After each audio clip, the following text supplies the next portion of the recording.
A week that has begun with a reshuffle at the top of government will end with the results of the local elections. 2,000 councillors will be elected across the capital in all 32 boroughs. Labour is looking to tighten its grip on London, targeting Tory strongholds. Taking control of Wandsworth would be the biggest upset. It's famously Margaret Thatcher's favourite borough and has been Tory for 4 decades. Our political correspondent Simon Harris has spent the day there. Wandsworth's waterfront is a builder's paradise. All along the south side of the Thames, high-rise homes are going up.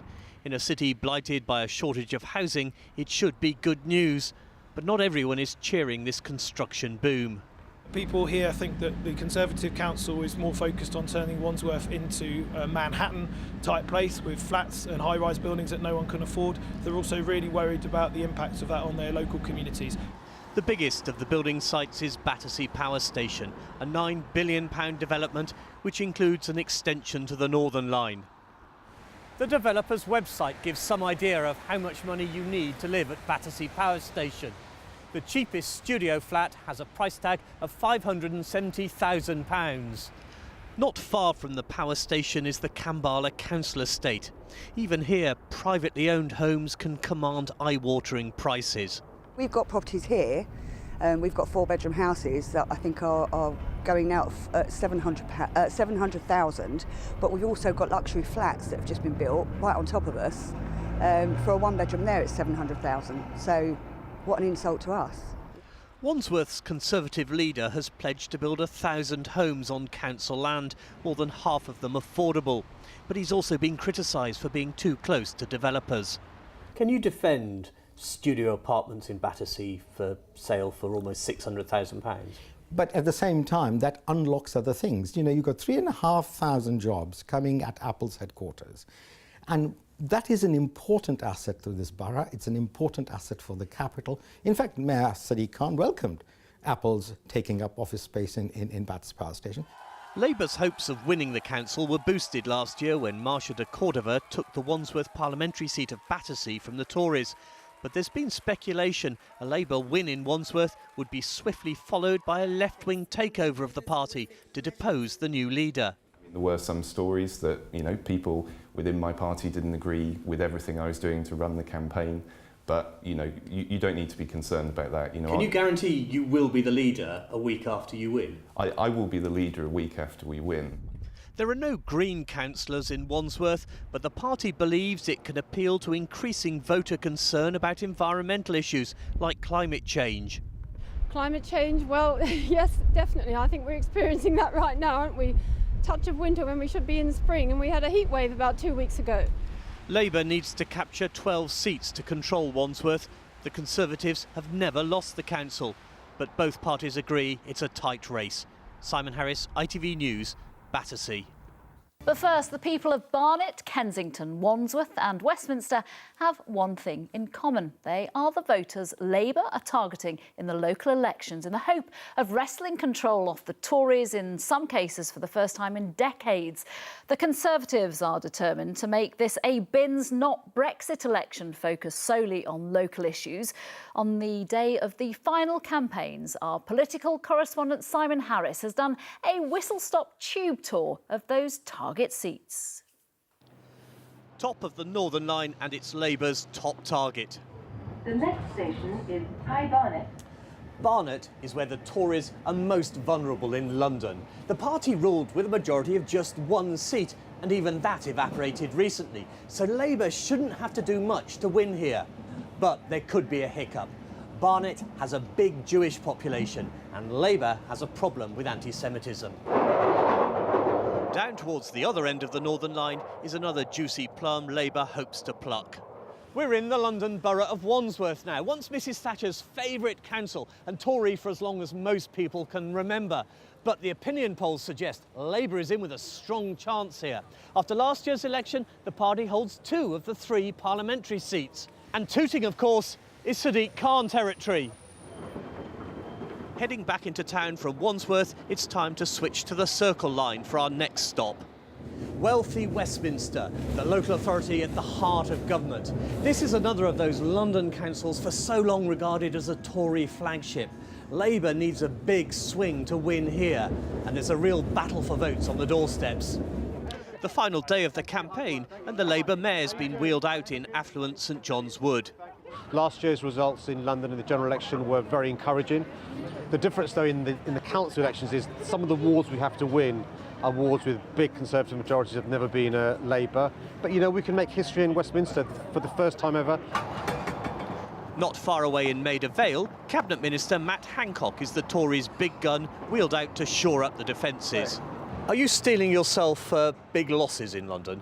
Well, we think that it's going to be a challenging election for us, for Conservatives in London.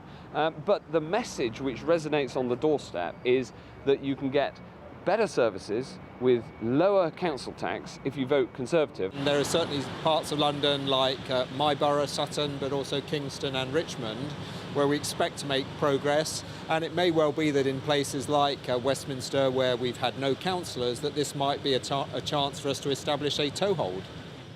Back on the Circle Line, and we're heading for Labour's trophy scalp. Kensington and Chelsea.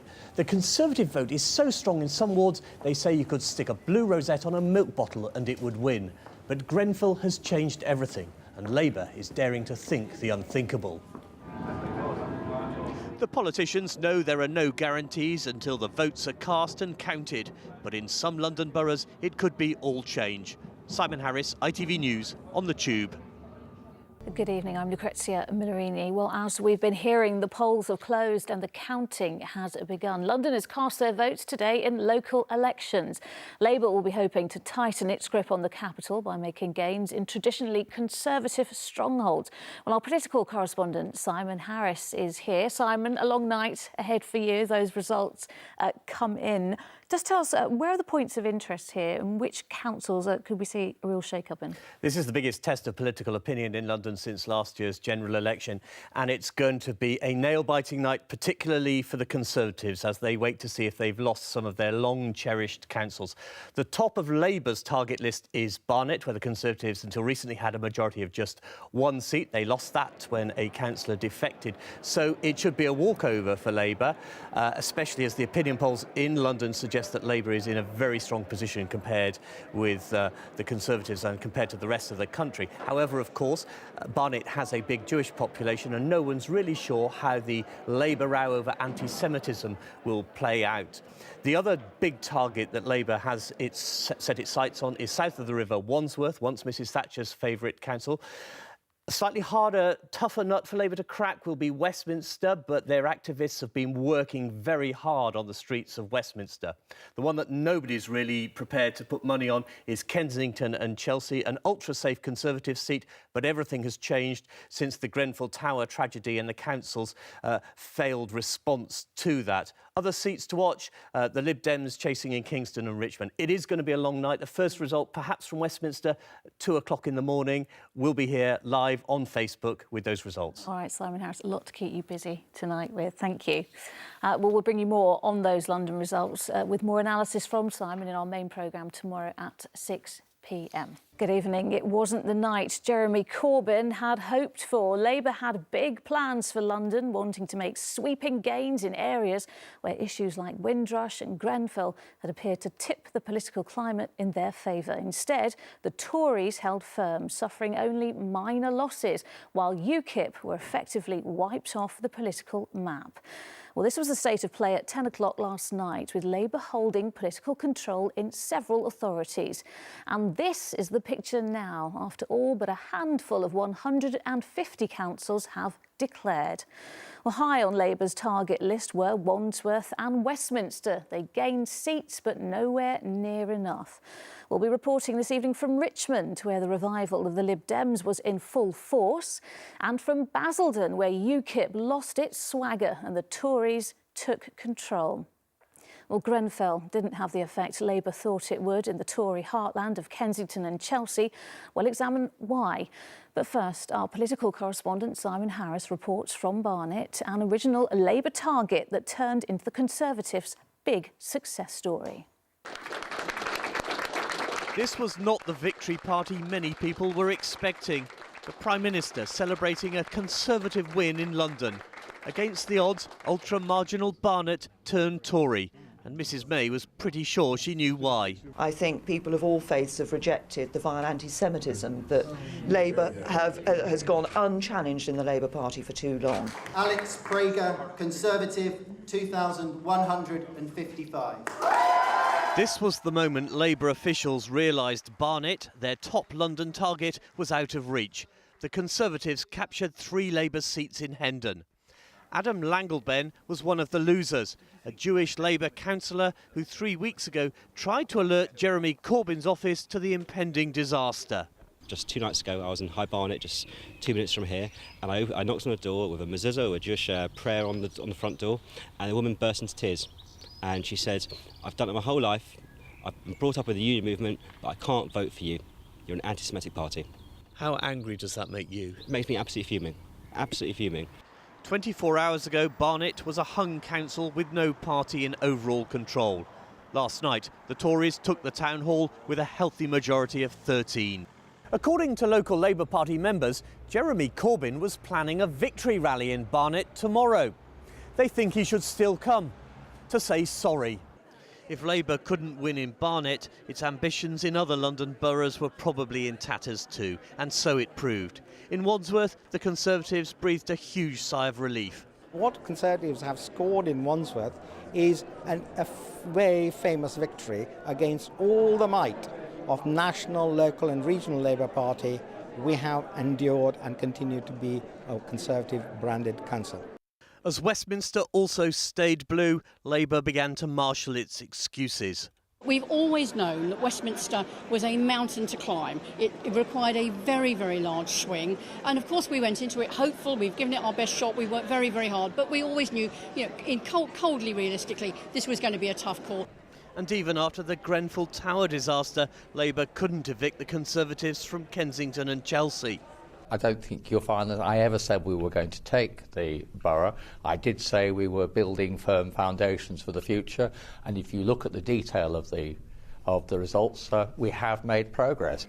As Jeremy Corbyn hurried out of town to congratulate his foot soldiers in Plymouth, it was left to the Mayor to try to put a gloss on the verdict of London voters. 4 years ago we got the best results in London since 1971, and this year we've done it even better. What's been remarkable about the elections this week is that we've kept what we had. Labour does have more councillors in London, it just didn't get any more councils. Simon Harris, ITV News, Barnet.